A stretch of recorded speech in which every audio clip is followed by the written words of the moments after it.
Popular theology says that when we pray, all we need to do is ask in the name of Yeshua, and it's an automatic done deal. It has to be answered.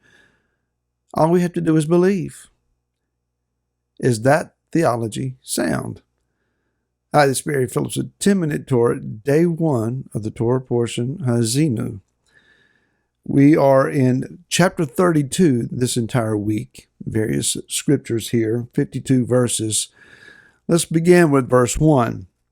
Give ear, O heavens, and let me speak, and hear, O earth, the words of my mouth.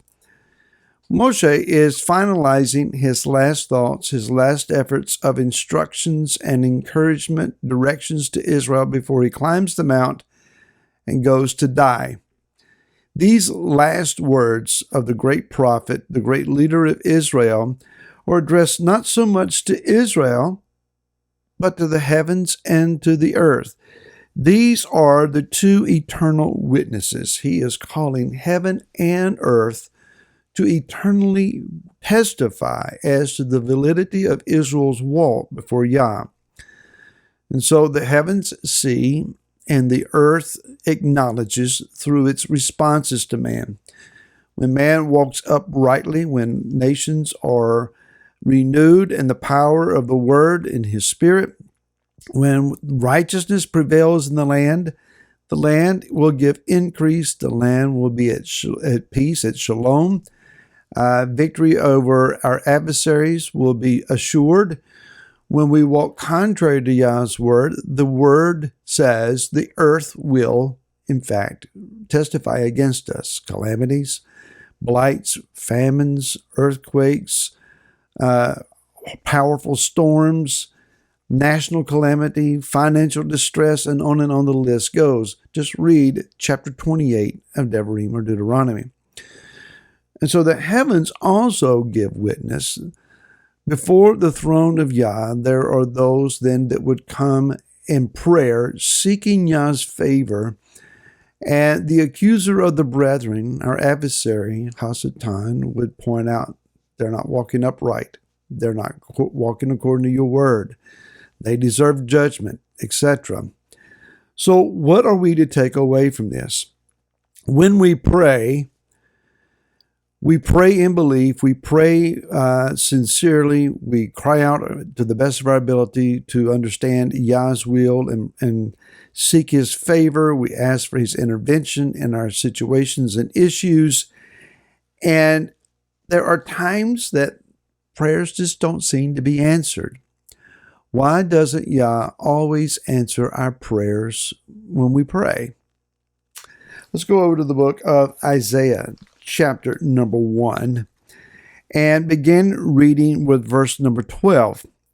When you come to appear before me, who has required this from your hand to trample my courtyards? Well, this is not a good start.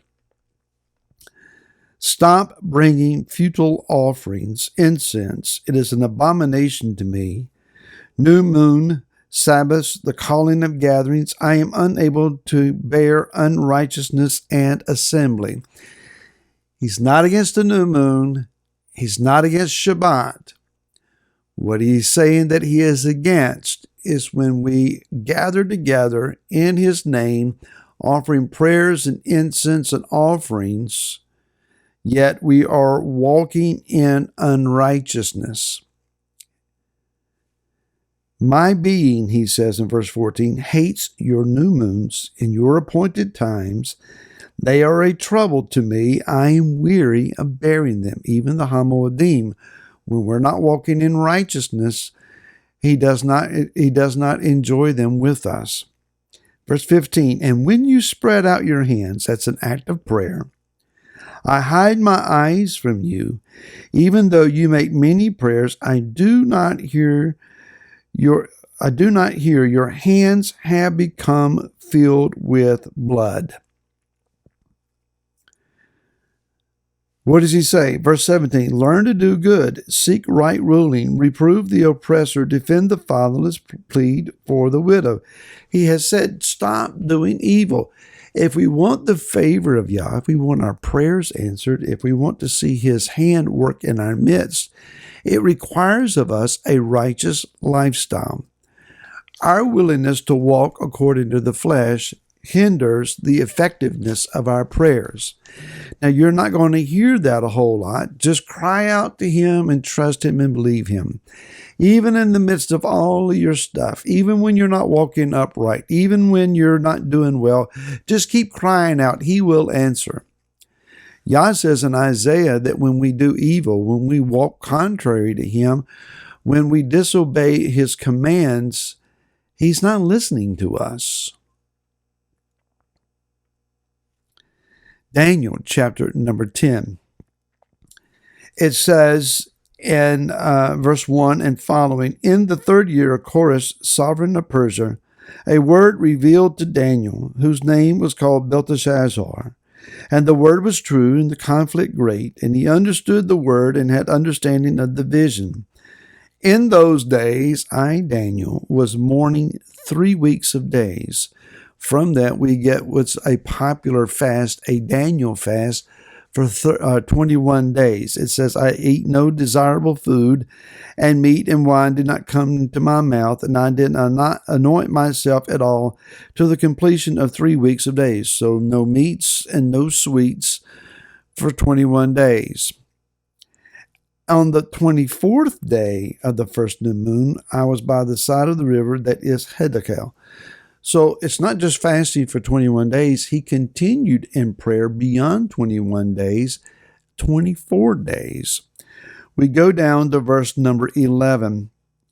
A messenger, Gabriel, has come to him and said to me, O Daniel, man greatly appreciated, understand the words that I speak to you and stand upright, for I have now been sent to you. And while he was speaking this word to me, I stood trembling.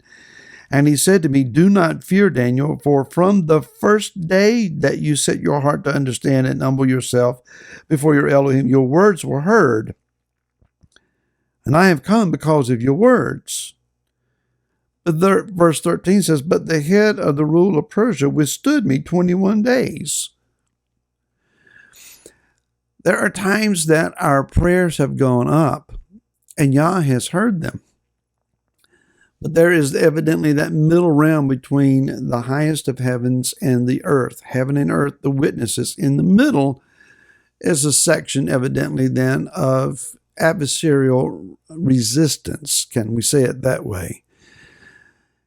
Daniel kept praying, even though his prayer was heard the first day. The answer was sent by messenger, who had to fight his way through to get into the physical realm in order to bring to Daniel the word that he needed to hear. Even, he says, Michael, one of the chief heads, came to help me, for I have been left alone there with the sovereign of Persia. Therein is the need that when we pray, that we keep praying.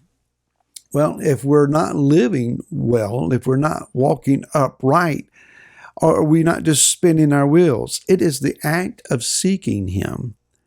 It is the act of seeking that heaven and earth agree. That the will that is in the heavens, Yeshua taught us to pray, your kingdom come, your will be done on earth as it is in heaven.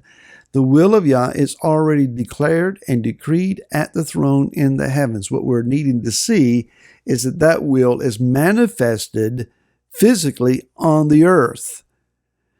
When we're seeking for that, when we're sincerely crying out for that, our lifestyle may not be measuring up to what we're asking for, but in the course of prayer, Yah may very well then reveal to us, this is where you're failing.